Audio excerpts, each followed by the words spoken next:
Good morning, student. Let us discuss about in 11th class. The first chapter is sets. Subject हमारा maths, हमारा पहला जो chapter है बच्चों वो हमारा है सेट्स. कल हमने कुछ बेसिक्स डेफिनेशन के बारे में, सेट्स की डेफिनेशन के बारे में आपको समझाया था. आज हम एक्सरसाइज 1.1 स्टार्ट कर रहे हैं बच्चों. एक्सरसाइज 1.1. तो सबसे पहला हमारा क्वेश्चन ये है कि हमें ये जो पांच पार्ट हमें ये बताना है कि ये कलेक्शन वेल डिफाइंड है या नहीं है. तो सबसे पहला जो क्वेश्चन है हमारा, the collection of all prime number. बच्चों हम प्राइम नंबर्स की अगर सूची बनाए तो हमें ये बताना है कि ये जो कलेक्शन होगी ये वेल डिफाइंड होगी या नहीं होगी. तो बच्चों हम इस कलेक्शन के बारे में लिखेंगे कलेक्शन इज वेल डिफाइंड, क्योंकि बच्चों हमारे पास प्राइम नंबर जो होते हैं वो 2, 3, 5, 7, 11, 13 ये हमारी कलेक्शन हो जाएगी. और इस कलेक्शन को हम वेल डिफाइंड कह सकते हैं. ये फर्स्ट पार्ट जो है वो आपको सेट्स लिख देना है, क्योंकि ये कलेक्शन एक वेल डिफाइंड में जाती है. Now second part, the collection of good hockey player in India. तो बच्चों यहाँ पे हर एक की ओपिनियन जो है, ओपिनियन सभी की एक जैसी नहीं हो सकती. सारे के सारे हॉकी प्लेयर गुड नहीं हो सकते. ये कलेक्शन जो है ये वेल डिफाइंड नहीं कहेंगे. The collection is not well defined. ये कलेक्शन जो है वेल डिफाइंड नहीं है. This is not a set. जो सेकंड पार्ट है बच्चों वो हमारे पास जो है ये कलेक्शन वेल डिफाइंड नहीं होने के कारण हम इसको सेट नहीं करेंगे. Now third part, the collection of rich person in India. तो बच्चों यहाँ पे जो हमें सूची बनानी है वो रिच पर्सन की सूची बनानी है. तो बच्चों सबकी ओपिनियन एक जैसी नहीं होगी. The collection is not well defined, so this is not also a set. The collection of all natural number less than 1000. बच्चों हम इस होल पार्ट को वेल डिफाइंड कहेंगे, क्योंकि हमारे पास जो कलेक्शन होगी वो 999 तक होगी. 1000 से पहले आपको सभी नेचुरल नंबर लिख देने हैं. ये कलेक्शन आपकी वेल डिफाइंड होगी, क्योंकि इस कलेक्शन को हम वेल डिफाइंड कह सकते हैं. Now last part, first question, the collection of all odd integer. बच्चों हमारे पास जो ओड इंटीजर होंगे, ओड इंटीजर हो जाएंगे -5, -3, -1, 3, 5 और 7 डॉट. ये हमारे पास ओड इंटीजर्स की सूची हो गई. ये है ओड इंटीजर की जो कलेक्शन है ये वेल डिफाइंड मानेंगे. तो ये कलेक्शन जो है वेल डिफाइंड है. Collection is well defined. ये कलेक्शन जो है वो आपकी वेल डिफाइंड होनी है. और आपका जो लास्ट पार्ट है दिस इज आल्सो सेट. ये आपका जो लास्ट पार्ट इसको हम सेट्स करेंगे. This is also a set. Now question number 2. Question number 2 है बच्चों हमें right the following set in set builder form.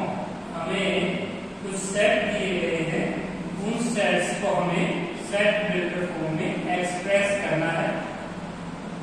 तो बच्चों हमारे पास कुछ सेट्स हैं, उन सेट्स को हमें सेट बिल्डर फॉर्म में लिखना है. फॉर एग्जांपल एक सेट हमें दिया गया है 2, 4, 6, 8 डॉट. बच्चों हम इसको कैसे लिखेंगे सेट बिल्डर फॉर्म में?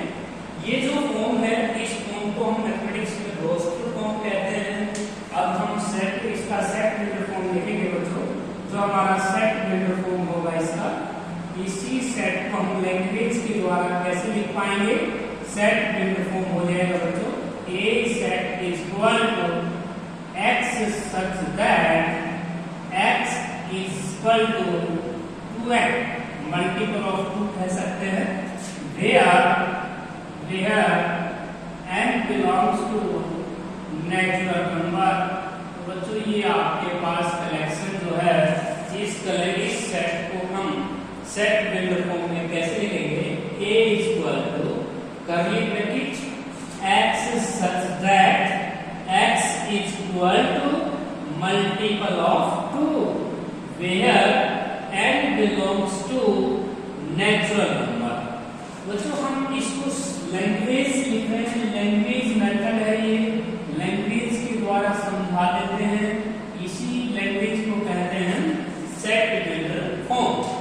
नाउ सेकंड पार्ट इज, बच्चों हमारे पास सेकंड जो पार्ट है b इज इक्वल टू 6 10 14 18, ये हमारे पास नंबर है वो इट इज फॉर्म से 80। इसको हम इन नंबरों में हम देखें तो कॉमन डिफरेंस 4 है, इसको हम कैसे लिखेंगे सेट बिल्डर फॉर्म में b is equal to x such that x is equal to 4n plus 2 where n belongs to n is equal to 1 2 3 4 पे आपको स्टॉप कर देना है। देखो बच्चों यहाँ पे आपको इस चीज में समस्या आएगी कि ये जो जनरल फॉर्मूला है 4n plus 2, इसको हमने 80 के जनरल फॉर्मूले से बनाया है। हम जानते हैं कि बच्चों 80 में जो tn होता है वो होता है a प्लस का n माइनस 1 इंटू d। इस फॉर्मूले का यूज कीजिएगा। फर्स्ट टर्म आपकी है 6, तो 6 प्लस का n minus 1 into d, d आपका 4 है। तो बच्चों हमने यहाँ से इसको सोल्व किया तो यह रहेगा 6 प्लस का 4n माइनस का 4। यदि हम इस क्वेश्चन को सोल्व कर लें 4n प्लस 2 हो जाएगा। तो बच्चों ये जो जनरल फॉर्मूला है, इस जनरल फॉर्मूले को आपने 80 के माध्यम से पढ़ना है। अरिथमेटिक प्रोग्रेशन है ये, 80 का जनरल tn का फॉर्मूला है। इस बी पार्ट को आपने 80 के जनरल फॉर्मूले से निकालना है। ना बच्चों थर्ड पार्ट हमारा है, third part question number second. Third part देखिए,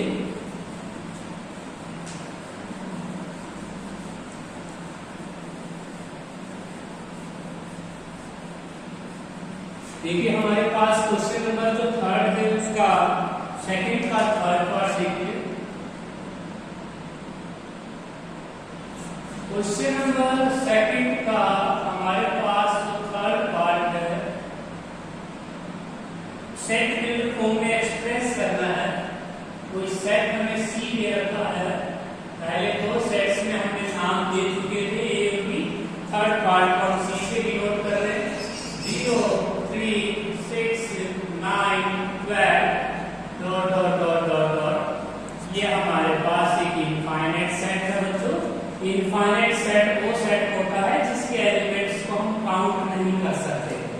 सी सेट को हम कैसे लिखेंगे लैंग्वेज से, सेट बिल्डर फॉर्म लिखेंगे बच्चों। इस सेट का सेट बिल्डर फॉर्म जो हमारे पास सेट बिल्डर फॉर्म है उसको हम कैसे लिखेंगे, C is equal to x such that x is equal to 3 times of n।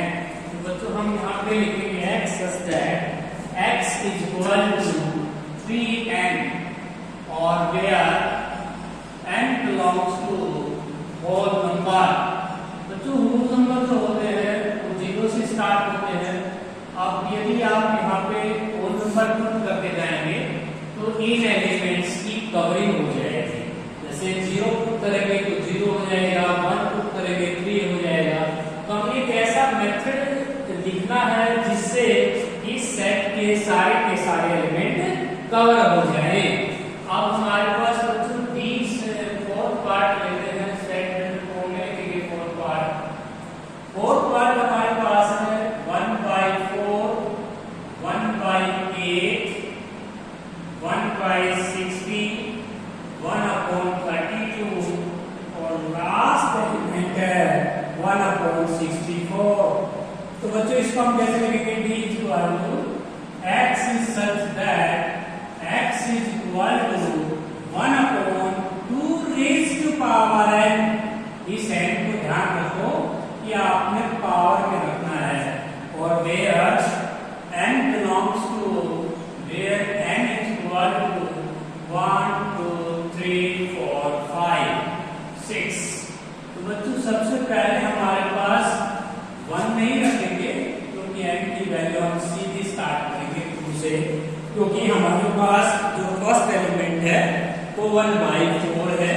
तो बच्चों सबसे पहला जो स्टार्टिंग करना है वो आपको 2 करना है, 2 3 4 5 6। Last element 2 raise to power 6 है, इससे पहले 2 रेज़ टू पावर 5, ये 2 रेज़ टू पावर 4, ये 2 रेज़ टू पावर 3 और ये 2 raise to power 2। Now fifth part, जिस सेट की हम डिनोट कर लेते हैं ई से, तो बच्चों हमारा ई पार्ट में लास्ट पार्ट है 1/2, 2/3 और 3/4, 4/5, 5/6, 6/7। तो बच्चों हम इसको लिख पाएंगे x such that। तो बच्चों अब इसमें हम कैसे लिखेंगे, क्योंकि हमारा ऊपर जो नंबर है वो कंटिन्यू है और नीचे जो नंबर है उसमें न्यूमरेटर में एक ऐड हो रहा है, तो इसको हम लिख पाएंगे x is equal to n upon n plus 1। There आपको कवरिंग करानी है, तो n इक्वल टू 1 2 3 4 5 6, तो आपने लास्ट एलिमेंट करना है 6, क्योंकि बच्चों लास्ट जो हमारा नंबर है वो 6 है और एक ऐड अगर हम करते हैं तो 7 हो जाएगा। ये वो जनरल फॉर्मूला है बच्चों जिससे इस सेट के सारे एलिमेंट कवर हो रहे हैं। क्वेश्चन नंबर 2 आपका कंप्लीट होगा बच्चों। Now question number 3। Question number 3 बच्चों हमारे पास जो फर्स्ट पार्ट है वो बहुत ही इजी है। हमें लैंग्वेज दी हुई है, set of all positive integer, हमें वे पॉजिटिव इंटीजर लिखने हैं which are common factor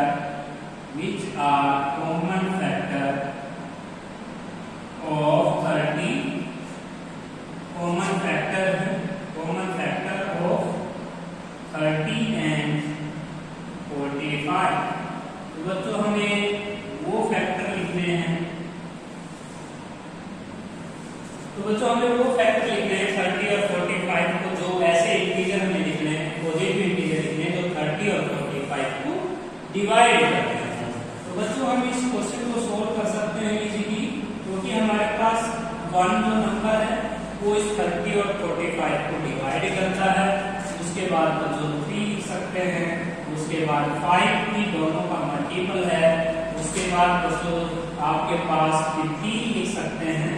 तो बच्चों ये वे नंबर है 1 3 5 15 जो इस 30 और 45 को डिवाइड करते हैं। 1 30 और 45 को डिवाइड करेगा, 3 30 और 45 को। अगर कॉमन बात समझे बच्चों 30 को हम ऐसे एक्सप्रेस कर सकते हैं छोटी क्लासेस में, जैसे हम 215 लिख देंगे, ऐसे हम इसको लिख देंगे 3 5 जा। तो बच्चों हमारे पास 30 का फैक्टर ये हो गया है, 45 के हम फैक्टर कर सकते हैं, 3 से हम फैक्टर करेंगे 15 के और 3 5 जा हो जाएगा। तो बच्चों यहाँ पे हम देख सकते हैं 30 और 45 से हमने फैक्टर किए, तो वे नंबर जो है 1 3 5 15 ये इसके मल्टीपल हो जाएंगे। तो बच्चों दोनों को डिवाइड करें 1 3 5 15, ये 4 नंबर ऐसे हैं जो 30 45 को डिवाइड करते हैं। हमें कई पॉजिटिव इंटीजर लिखने थे जो 30 और 45 में कॉमन फैक्टर है। नाउ सेकंड पार्ट जो बहुत इजी है, सेट ऑफ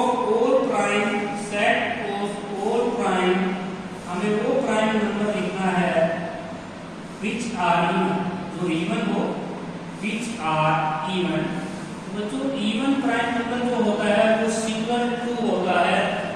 मैथमेटिक्स में अकेला ऐसा नंबर है ये 2, ये प्राइम नंबर है 2, इसको हम लिख सकते हैं बच्चों d = 2। और ये जो सेट है बच्चों कल हमने डेफिनेशन बताया था, ये सिंगलटन सेट होगा, और ये हमारा सेकंड पार्ट हो गया है। उसके बाद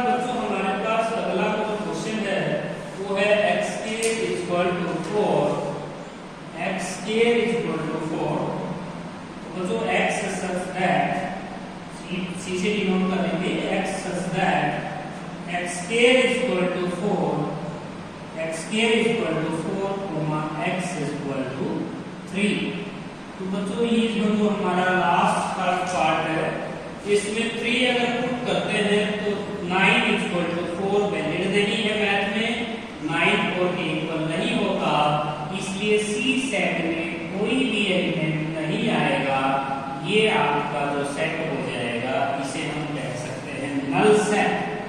ये हमारा नल सेट हो जाएगा। नाउ बच्चों हम question number next fourth part करना चाहते हैं। फोर्थ पार्ट में हमारे पास एक क्वाड्रेटिक इक्वेशंस है जिसके फैक्टर आपको करने हैं डिस्क्रिमिनेंट से या फैक्टर थ्योरम से। तो आपका जो फोर्थ पार्ट है उसमें हम क्वाड्रेटिक इक्वेशन को सोल्व करेंगे। x such that हमारे पास फोर्थ पार्ट क्वेश्चन नंबर 3। तो बच्चों हमारे पास सी डी सेट से डिनोट कर लेते हैं फोर्थ पार्ट को।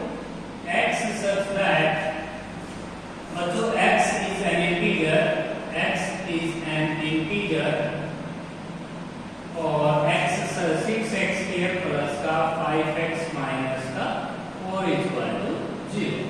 तो बच्चों ये है मैथमेटिक्स में इसको हम बोलेंगे क्वाड्रेटिक इक्वेशन। क्वाड्रेटिक इक्वेशंस को आप कैसे सोल्व करके आए हैं छोटी क्लासेस में। बच्चों हमको जो मल्टीपल चाहिए, मल्टीपल जो चाहिए आपको मल्टीप्लाई चाहिए वो आपको चाहिए माइनस का 24 और आपके पास एडिशन चाहिए आपको, इसके आप फैक्टर करेंगे। एडिशन जो चाहिए आपको चाहिए 5। तो आपको कैसे फैक्टर करते हैं, ऐसे नंबर सोचने हैं जिनकी मल्टीप्लाई माइनस 54 आए, एडिशन 5 आए। तो बच्चों इसका हम फैक्टर कर सकते हैं 8 और 3 तो 6x स्क्वायर प्लस का 8x माइनस का 3x। देखिए मल्टीप्लाई आपकी कितनी आ रही है, माइनस का 24 आ रही है। तो बच्चों 8x माइनस 3x लिख सकते हैं आप, 8x minus 3x minus 4 equal to 0। इन दोनों टर्मों में से और इसमें से माइनस कॉमन लेंगे, इसमें से आप ले सकते हैं 2 कॉमन, x भी कॉमन ले सकते हैं। 3x प्लस का 4 माइनस 1 कॉमन ले लेंगे। 3x प्लस 4 तो 3x प्लस 4 कॉमन आउट कर लेंगे।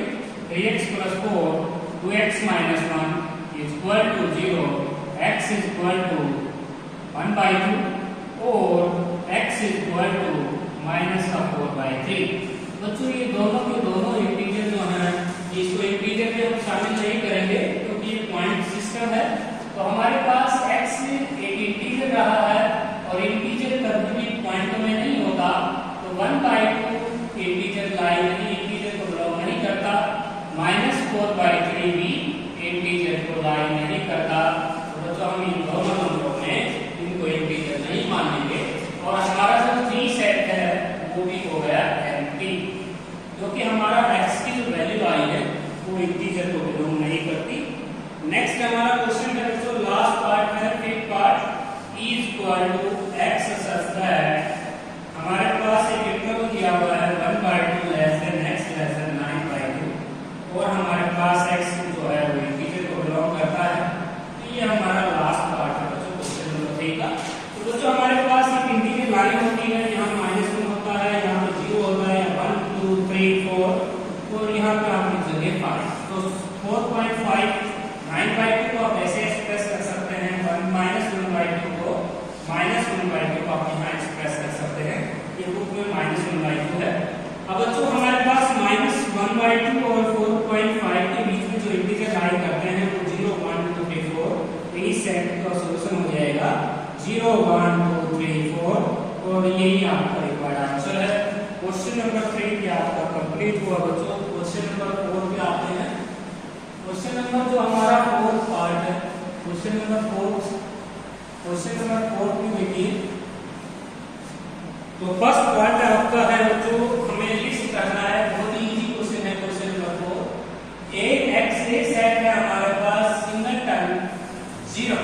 हमें ये बताना है कि एम्प्टी सेट का एग्जांपल है, it is not a empty set. ये एम्प्टी सेट नहीं है क्योंकि बच्चों इस सेट में तो एक एलिमेंट लाई कर रहा है। तो फर्स्ट पार्ट कंप्लीट हुआ बच्चों। नाउ सेकंड पार्ट बच्चों b equal to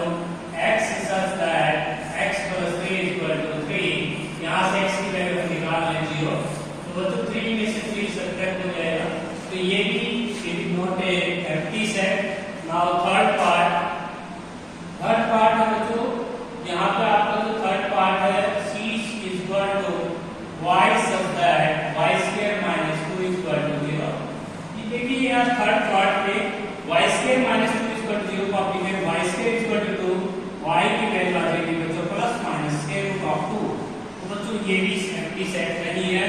third part के लिए it is not a empty set. Now fourth part because इस सेट में दो एलिमेंट लाई कर रहे हैं, इस सेट में एक एलिमेंट लाई कर रहा है, इस सेट में भी एक एलिमेंट लाई कर रहा है। Now fourth part x, fourth part में जो हमारे पास ई सेट से डिनोट करेंगे y such that y cube is equal to 27, y is equal to 2। तो हमारे पास it is a empty set, क्योंकि ये empty set है बच्चों, क्योंकि इसमें कोई भी एलिमेंट नहीं आ सकता। ऐसा कोई हमारे पास नंबर ही नहीं है जिसमें y को 2 पुट करने पर हमारा आंसर 27 इक्वल नहीं आता। तो बच्चों it is not a empty set। Now last part is equal to x square is equal to 4, x square is equal to 4 और x is equal to 3। यदि बच्चों हम इसमें 3 पुट करते हैं तो 9 4 इक्वल नहीं होगा। इट इज एम्प्टी सेट, इसमें कोई एलिमेंट लाई नहीं करेगा। क्वेश्चन नंबर 4 की first 3 parts it is not empty set, fourth और फिफ्थ पार्ट बच्चों एम्प्टी सेट होगा।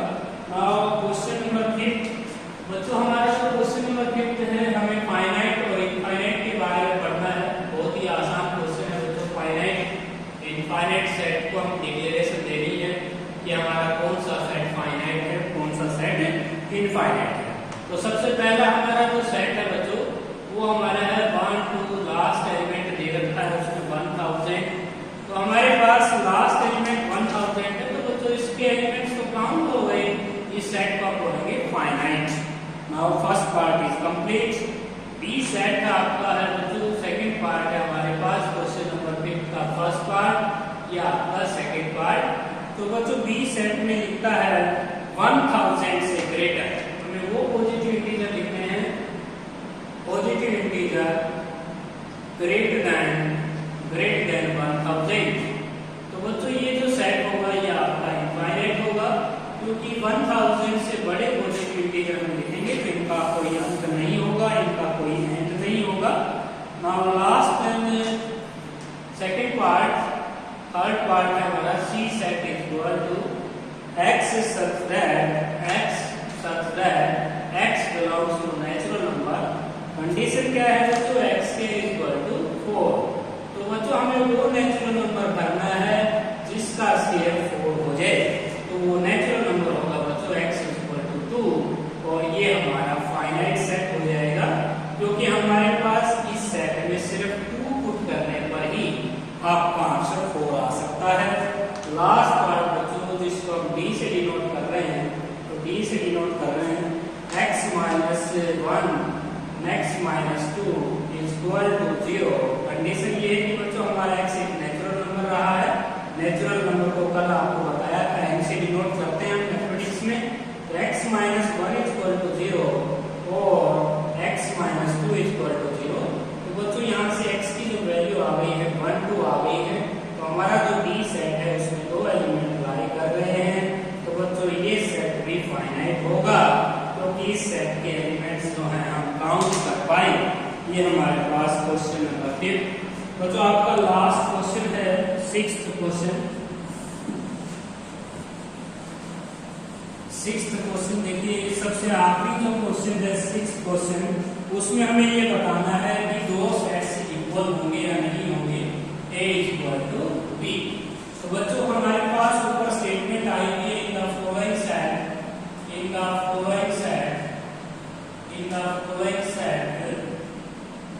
वेदर A और B। तो आपको ये बताना है कि इनमें से A और B सेट इक्वल है या नहीं है। तो आपका क्वेश्चन नंबर 6 है बच्चों, in the following set whether whether A is equal to B or not। तो बच्चों हमारे पास जो फर्स्ट क्वेश्चन है वो है 4 8 12 16। B सेट है हमारा 8 4 6 8। तो बच्चों हम यहाँ पे हम देख रहे हैं कि हमारे पास ये दोनों सेट्स इक्वल है या नहीं है। तो बच्चों देखिएगा B सेट जो है उसमें 8 2 टाइम्स लिखा गया है, आपको सिंगल टाइम्स लिखना है, क्योंकि सेट थ्योरी में नियम होता है कोई भी एलिमेंट आपसे एक से अधिक प्रयोग नहीं कर सकते।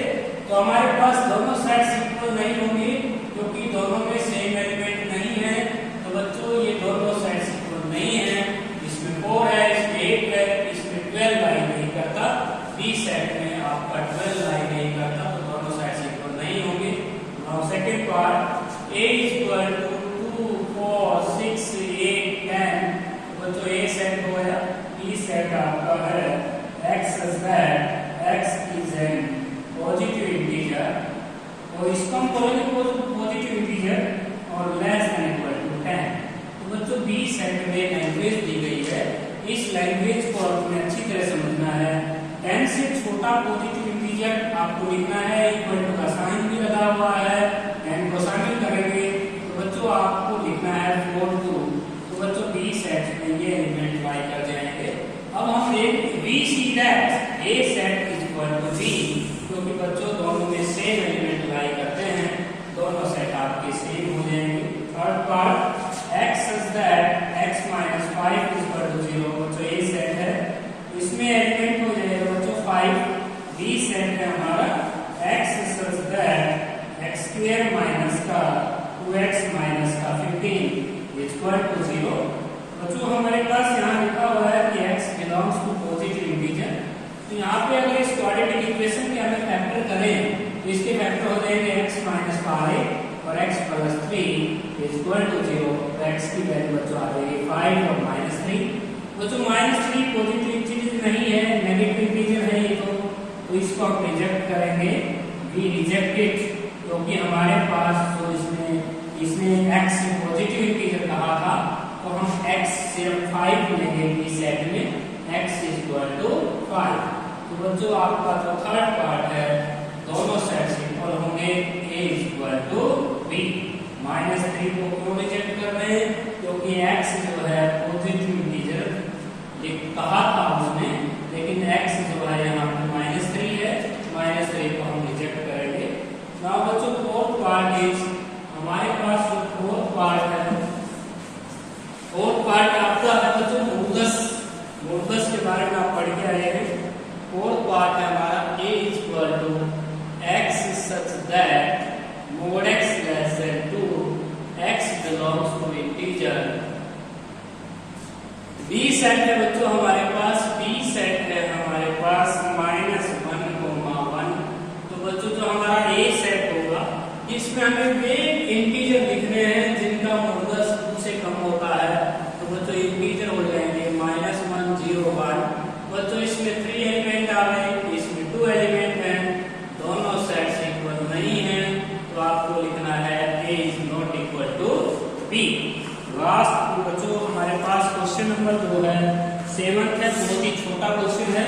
क्वेश्चन नंबर 7 में आपके पास एक सेट हमें दिया गया है a b c, b set हमें दिया गया है, b सेट हमारा दिया गया है c a b a, तो बच्चों सी सेट हमें दिया गया है b a c b, और लास्ट d सेट हमारे पास c a b और c c।